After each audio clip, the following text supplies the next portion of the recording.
Irang asina maram orga lau uba yadaba laumi lising ahum jamanga kunhumdoida ahanba phase ki oina lupa crore 35 lakh kuntra ki senfam yenthokre ngasi babu parada leiba chief minister secretary ki darbar hold pangthokiba distribution of benefit under compensation package go farmers affected by violence under the scheme of Ministry of Home Affairs Government of India Chief Minister Nongtomba Birena launch tobagi tharamadida Agriculture Minister Thongam Viswajit Education Minister T.S. Basanta Minor Irrigation Minister Awangbo Niumai Lamlai AC ki MLA Khomantabam Ibomcha Patsoi AC ki MLA Sapam Kunjakeshwar amadi Moirang AC ki MLA Thongam Santina thoiba mitung oina sarugyaki Chief Minister na hai laibak thiba thodok thokre haina hingdabadi yadabanina low uba yadabam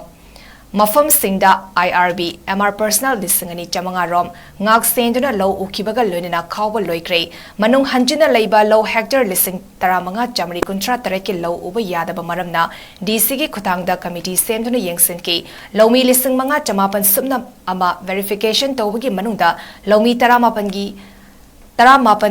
Sajanaba document oiramba maramna kakthale lomi lising ani chahum marifudra mapanna document sudabadagi amuk hanna DC da certification taunaba khangan kre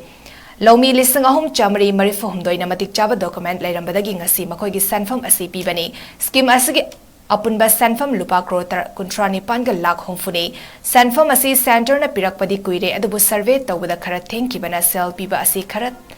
tapthakibani Imphal West ki oina lomi Chamaga Marifudra Mapani, Imphal East ki Chahum Humfu, Visnupur gi lising amaga sumna kuntra matoi, Thawbal gi kunmanga, Zarivam gi Yankai matoi, Chandel gi chama nimfunitoi, Kangpo pi gi chani humfudra nitoi, Churchanpur gi lising amaga chama kuntra taret amadi, Technopal gi lomi kuntra mangani, Wat how riba lomi sing suatu bada DC da mari lenaba document sing adu pisin biu haike.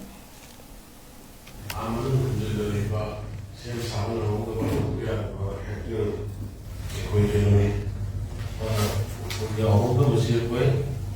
15,437 hectares.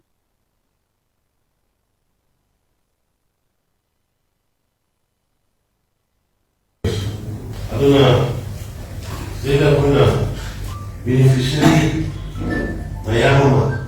country, see, manipuri, the country, the Simana, the Sama Kunsuna, the hectares, the Sisima. Very critical. Beneficiary is the Savapon, Ama, Simonga,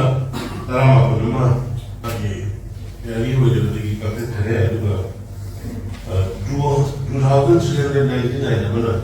recently there's a home of Rama from Samana, where he sees some Alhara dedication agency, down to the DC,